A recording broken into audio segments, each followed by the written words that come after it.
Hello, and welcome back to another episode of the Reset Mantra with me, Sabina Maharjan. I am so glad you're here. If you're new here, please subscribe so you don't miss our weekly episodes. And if you've been tuning in, thank you so much from the bottom of my heart. Well, I have a confession to make. I used to step away from social media months at a time. I'm naturally private, and honestly, showing up online doesn't always feel natural to me. But with this podcast, I've learned that staying consistent isn't just about algorithms, it's about commitment. And commitment isn't always easy. As I go through my own challenges in life, I've realized that healing isn't linear. Growth isn't always pretty. Some weeks I feel unstoppable, other weeks I struggle to find meaning. But the one thing I've learned is that rest is okay, pausing is okay.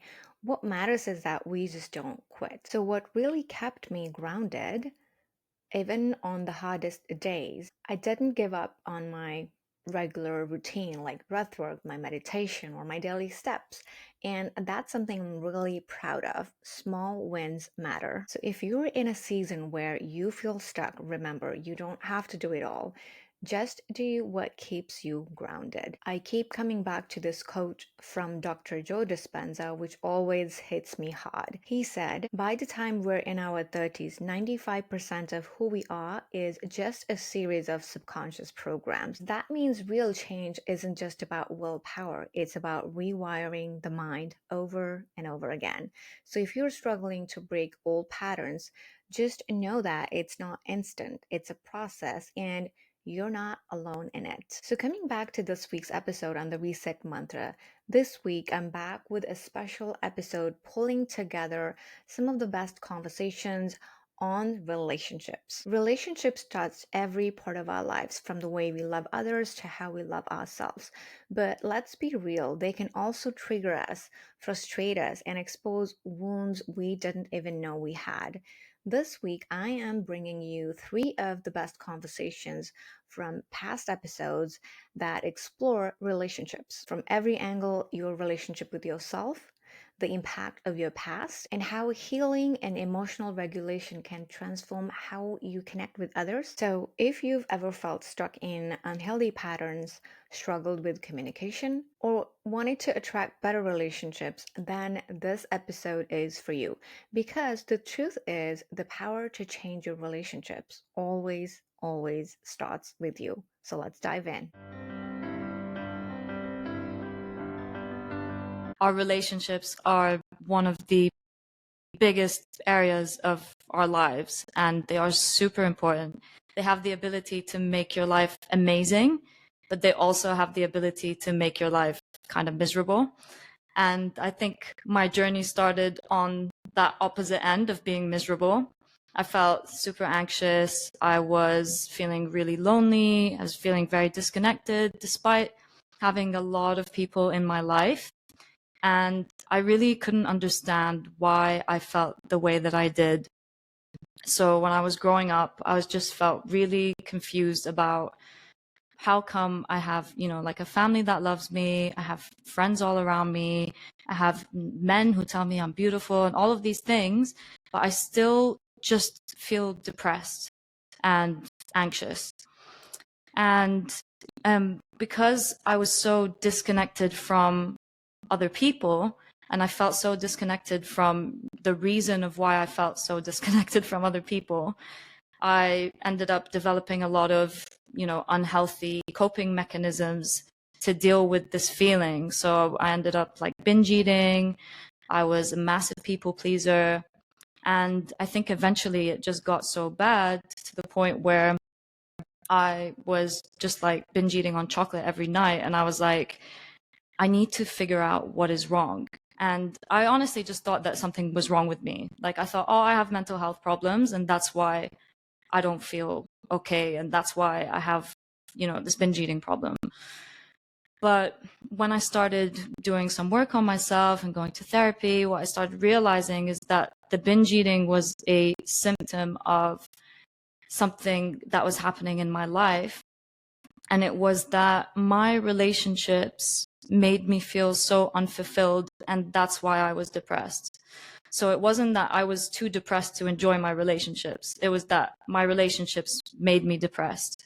And it's not necessarily that I was in relationships with like loads of bad people, because like I said, I had a family that loved me and I had friends all around me.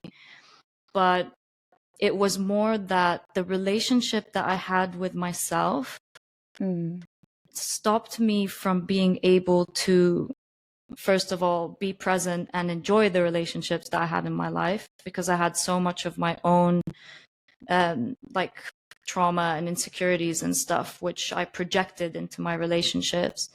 But I also had a lot of resentment around my past and my life with my family, you know, the way that I kind of processed the things that happened and what I made them mean about, you know, myself and my family.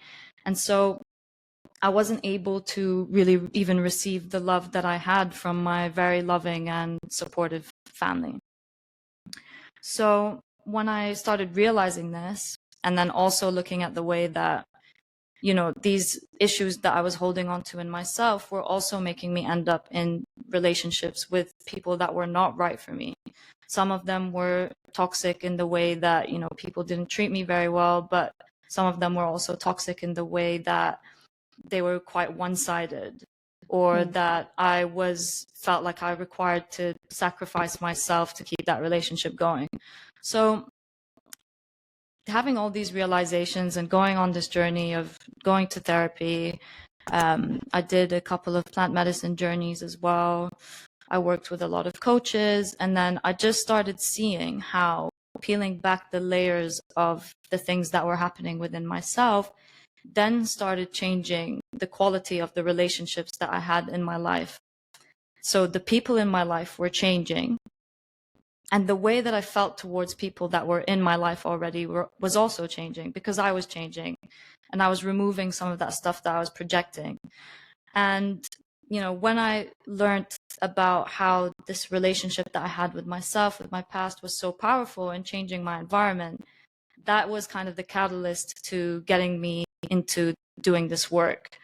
I felt really inspired by my own transformation, that I started a community of women, 2,000 women in Dubai, helping them create a better relationship with themselves and helping them make more meaningful relationships with others. Now it's kind of just gone a little bit more into, you know, it is definitely still about the relationship you have with yourself, but I'm also focusing more about the relationships that you have in your life, and this how you can gain the skills and the tools that you need to create healthier relationships in general, including the one that you have with yourself. I think there are many things that you said which are really powerful and empowering, especially as a woman. You know, how you talked about projecting certain things onto other people, but then you kind of went back, you know, went inwards to kind of really work through your relationship with yourself.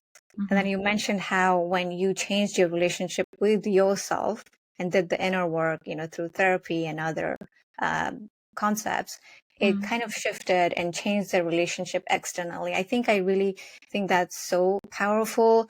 We still may have certain triggers or old patterns that may show up, right? How can someone manage those triggers when they arise in their relationships? Yeah, I think that's a great question. And I think it really is a combination of things. So if you know that you have a pattern that leans towards a certain trigger, let's say, for example, you have a core wound of I'm not good enough, and you know that you have that, and it comes up even more when you enter a relationship, because it always will, then you have to ask yourself, what are the things that you are doing for yourself in order to start moving out of that belief system? So it's about working on your belief system about yourself, but also learning how to regulate your emotions. Because I think the hardest part about a trigger is that the emotion is so charged. And when you are in that state of a really heightened charged state of like you want to react, and you want to react in a way that maybe you're not going to feel very proud of because it's coming from that wounded place. It's about being able to be with yourself in that heavily charged moment and start to bring your nervous system into a baseline of safety. And so instead of reacting in a way where you want to rely on what you say to someone else or what you do in a circumstance, like, let's say, for example, you don't feel you're good enough. So you're worried that your partner is cheating on you. And your immediate response to that would be, okay, I need to text them to see where they are, or I need to call them 50 times to find out where they are, or I need to scroll on their Instagram and I need to see if they are with any other women right now. So that is the reaction that you would have from the trigger. And instead of doing that, you would instead look at it as an opportunity to bring that safety in yourself before you decide on what to take as the next step. So nervous system regulation is the best way to do this. When you feel yourself getting charged, coming back into your body, trying not to get lost in the storyline of the emotion that is being created by the belief system that you're having. And just seeing that feeling as an energy that is coming through you and focusing on that energy and how that energy feels in your body. So, you can focus on the sensations. Where is it coming up? How strong does it feel? Does it have a texture?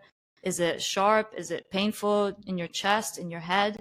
And then when you start focusing on your body, then you're not focusing on the story, which usually ends up over-exaggerating and taking you over the edge and causing you to do something that you don't want to do.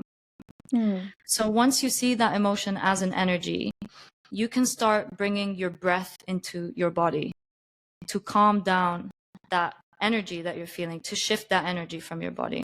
So like breathing in for 4 counts, holding your breath for 4 counts, and then like slowly exhaling for 4 counts repeatedly until you feel more calm, right?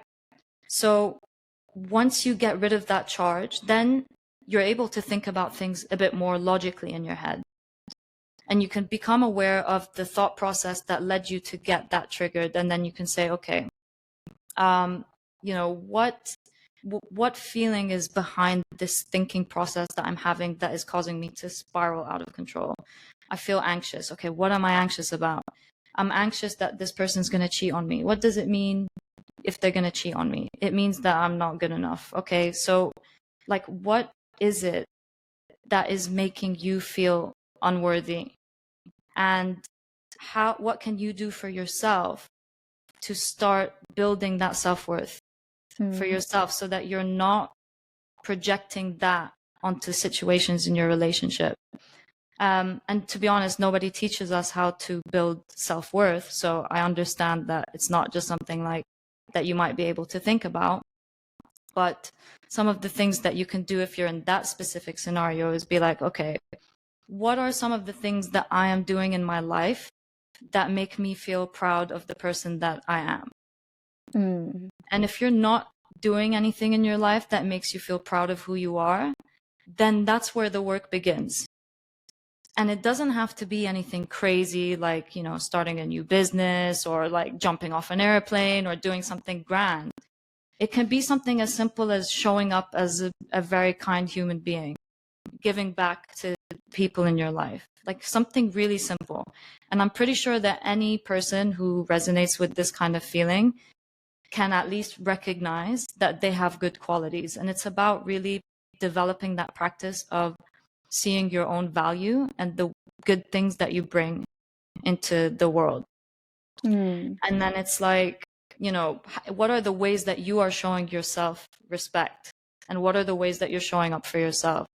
Are you the kind of person who says that they're going to do something and then doesn't follow through with it? Because that breaks self-worth. And are you the kind of person who is looking after your health and looking after your mind and looking after your soul? And if not, then it's like, okay, so that's where the work begins. So I think that's a very specific situation. But in any case, the nervous system regulation is really important.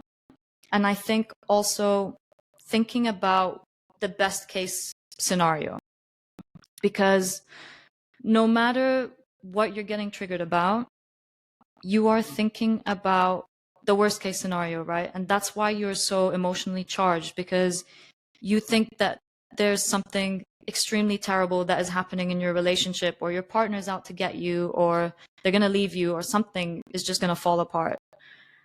So I think because our mind tends to go into negative thinking anyway, habitually, it's kind of developing the skill to recognize that you're doing that and then ask yourself, what are the other circumstances that can also be true in this situation? So, like, if you think that your partner is out to get you, it's like, okay, I'm having this thought and I'm not going to reject it or, throw it away, because that is a feeling that I'm having that is very true. But there's also a lot of different realities that can also be the case. And if you are with someone who is actually a good person who loves you, it's like, okay, so let's say that this person actually does love me and care about me. What could the other scenarios be in this situation? And I think that also helps to bring you back into a level of calm and safety. What would be some of the key things that determine how healthy our relationship is, or how can we build a healthy relationship, especially in a romantic relationship?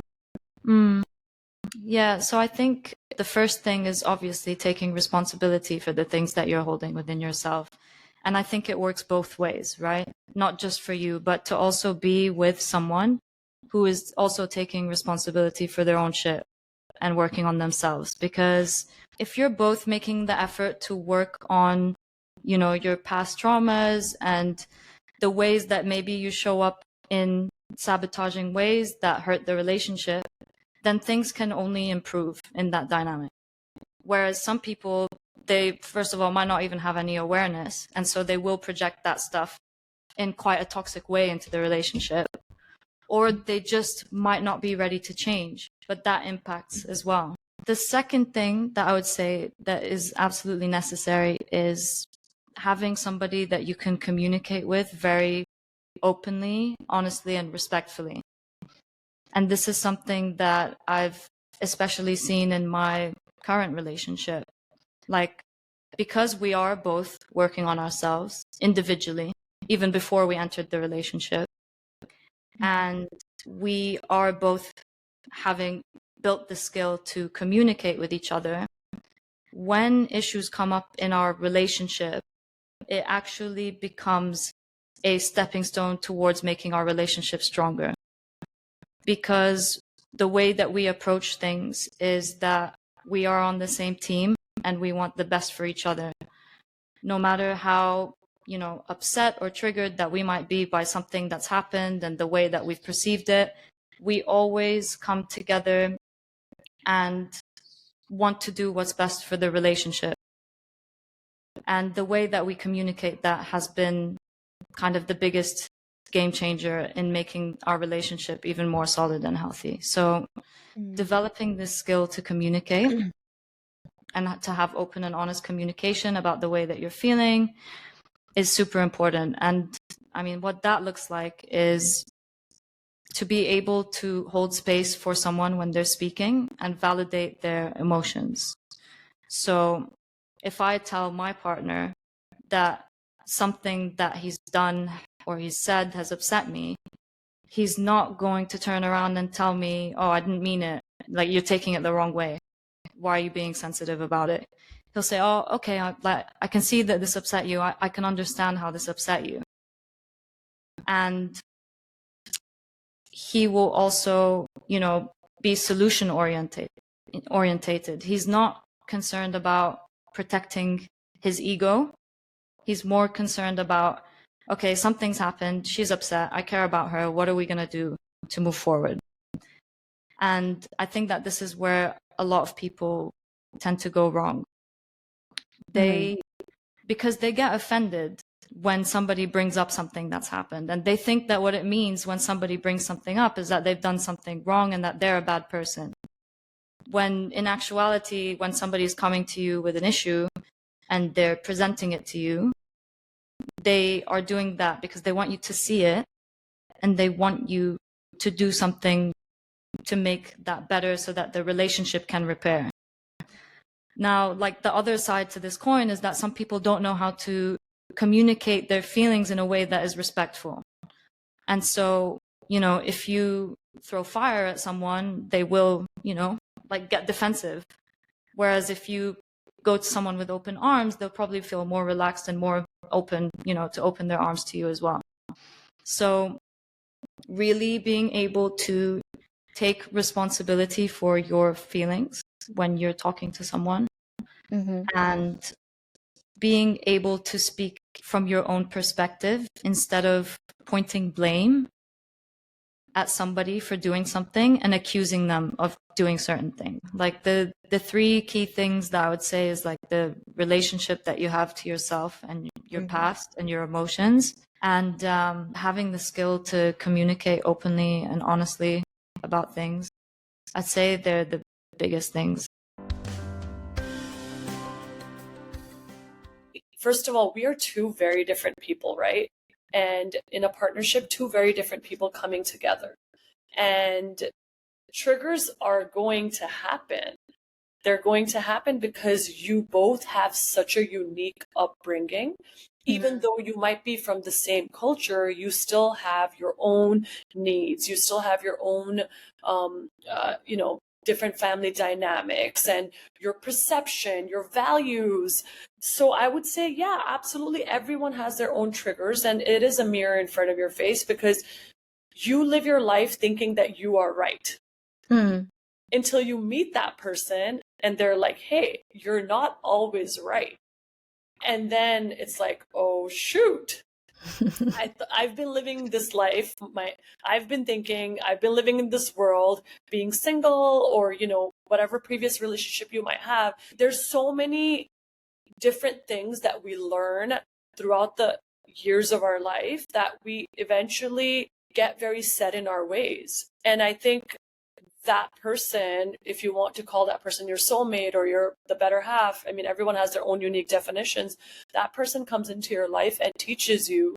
And that's when you have so much growth. And that growth also may mean pain in certain ways temporarily, but that person will always be your safe space and safe place for you to go to.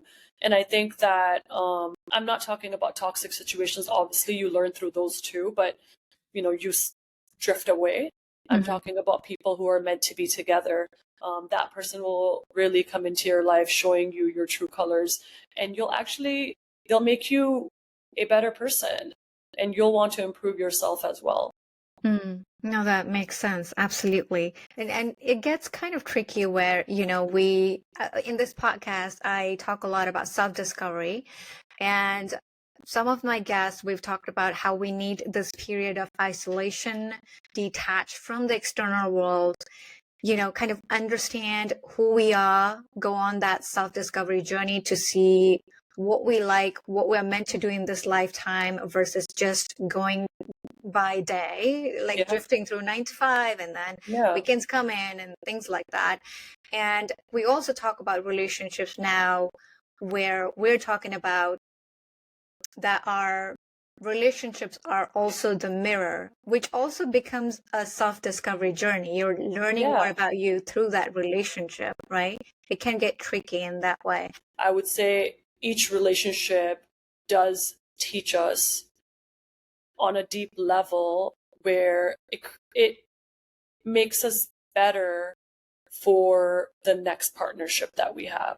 So a lot of times we might throw toxic relationships, but at the same time, someone can be defining us as toxic as well, right? Because at the end of the day, we're all learning and growing. And when you're young, you don't know what you're doing. You're just trying to figure it out. And you're also trying to regulate your emotions. You're trying to, learn so much about yourself. It's a journey. So there's a YouTube videos that I was watching of Dr. Joe Dispenza, who's a neuroscientist, and he talks. I'm a big fan of his, and he talks about how we rewire brain, including relationships. And one of the things that he said was make a list of all the characteristic that you would want to find in an ideal romantic partner, and then now make sure that you have it. That's your only job.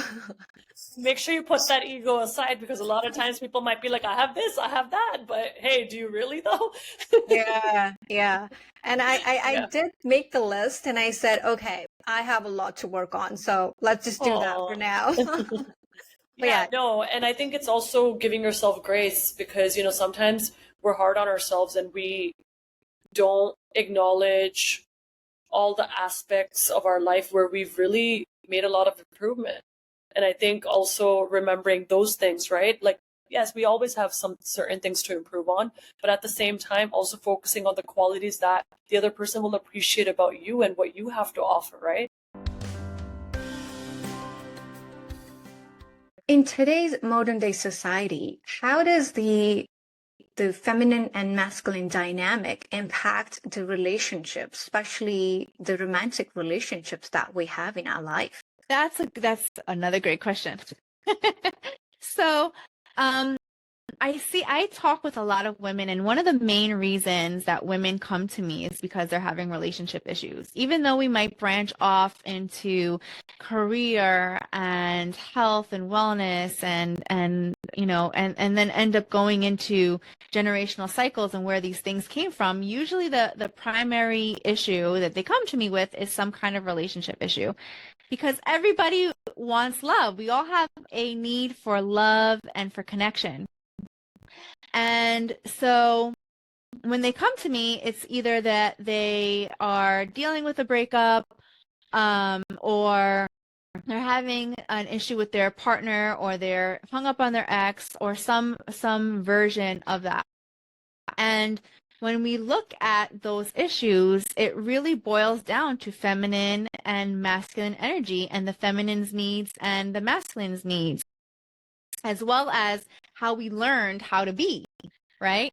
So for the feminine, what ends up happening often is that we end up becoming very closed off when we're in our masculine, right? When we're in our feminine, we're open.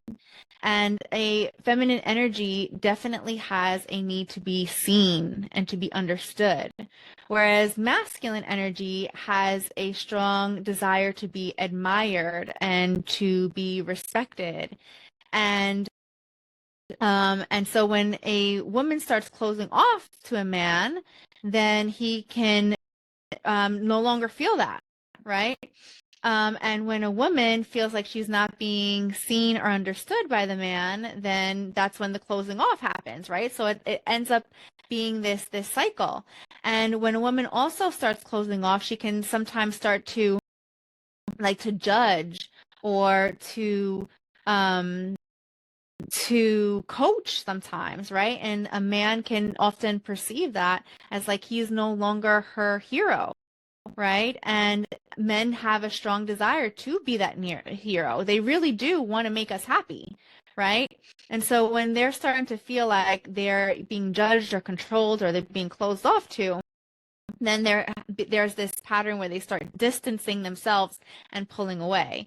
And then that really affects our need for certainty, right? And when we don't feel safe anymore, that's when we start closing ourselves off and pulling away.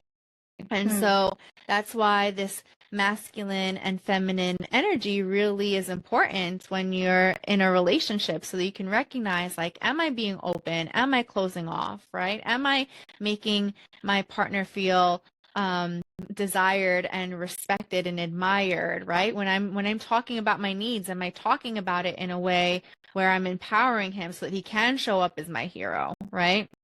And then, for a male, am I making her feel safe, right? Am I making her feel seen? Am I making her feel understood and supported, so that this cycle doesn't continue? And we learn this from our parents, right? We learn this from our parents, from our grandparents, and our family, right? The one thing that I teach, that I always want my clients to walk away from is this basic teaching, which is that feelings and behaviors are not the same thing, right? Feelings and behaviors are not same thing. They are not the same thing. Hmm. So we always hear all the time, like, if he could have, if he would have, if she loved me, she would have, right? And that's actually not the truth, right? Really? No, because at the end of the day, we all have the possibility of feelings. Everybody has the possibility to love, right? Everybody has the possibility to feel deeply. However, what we do with that love, the behavior, is completely different. Some people are taught to lean into love, right? Some people are taught to run from love. Some people are taught to show love. Some people are taught to withdraw their love, right? And it really just boils down to what we've seen growing up in our families, right? And so if you have a relationship with your parent where your parent was maybe gave you the silent treatment, or maybe they over apologize, that's typically how you're going to end up being, right?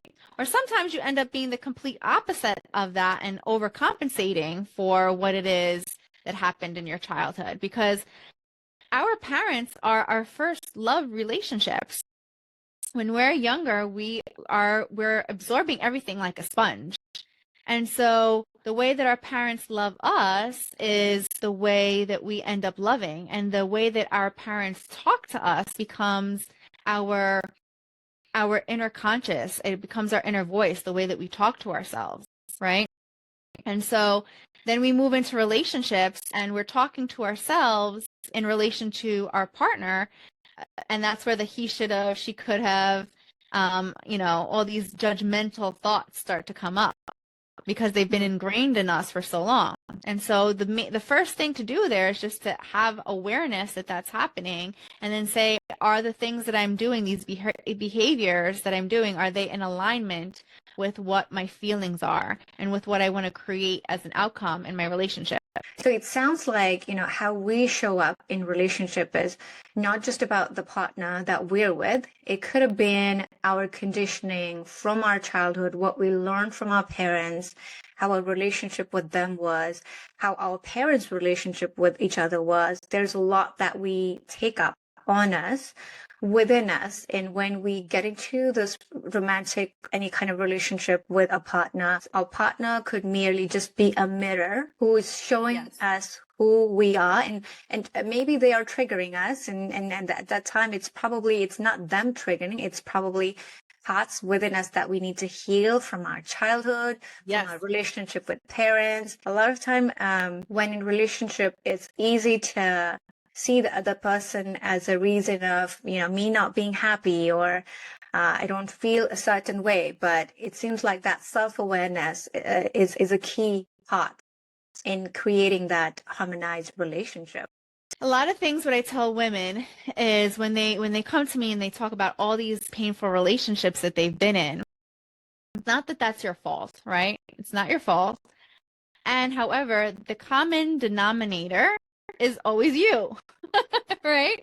So even if you are not somebody who, let's say, is going back to the mirror analogy, maybe, you attracted somebody as a cheater, but you say, well, I'm not a cheater, right? But the thing is, you picked that cheater, right? So your picker is what needs repairing. Your chooser, your selector, that mechanism in you is what needs repairing, right? And it all again goes back to what we feel comfortable with. Often what happens is we start replaying the circumstances that we have had in our childhood because we want a new outcome. So subconsciously, we start replaying things that we want to heal. So, if you feel like you were ignored or abandoned by a parent, then you may actually end up subconsciously picking somebody who has these ignoring or abandoning qualities, because if you can get a different outcome in this relationship, then it validates you, that you were not the problem. And so that's what we tend to do in relationships. And even for myself, I was guilty. I was guilty of picking partners that had qualities that were playing out some of my childhood traumas. And it wasn't until I started truly healing my childhood and looking at my, how I was raised and how my mom was raised and how my dad was raised, and bringing the healing into that space, that I was able to reframe those things and turn my pain into my power and my wounds into wisdom. Then in that space, then I was able to pick people newly, right? And so it took a lot. It was really at the end of that relationship where I decided I have to go on my own, another healing journey, right? This time it was healing relationships, right? I had gone on the healing my physical body, and I went on a mindset journey, and now it was really time to heal relationships. And to speak to what you kind of touched upon earlier about women putting their needs last sometimes, and I think we talked about last time on the last episode about the I am statements. So one of the things that kept me in this long relationship, when I kept on finding him cheating over and over, was because I told myself I don't give up on people, right? That's who I am. I don't give up on people. And so I really was trying to stay in this relationship to make it through the long haul. And to talk a little bit about overcompensating, that's where I was overcompensating, because my parents, they didn't stay together, right? My mom and dad were divorced when I think I was about 3, or maybe it was a little bit earlier than that, but something like that, right? And then my mom got remarried, and had another baby with my stepdad. I think I was 13 when my sister was born. And so I got to actually witness his divorce too. He came with my stepbrother, my stepsister, and so his divorce was quite difficult, and I got to witness that. And so there was something in me that said, I'm going to do this differently, right? I am going to make this work. And I started to accept a lot of the things that he did wrong, simply because I didn't want to abandon the relationship, right?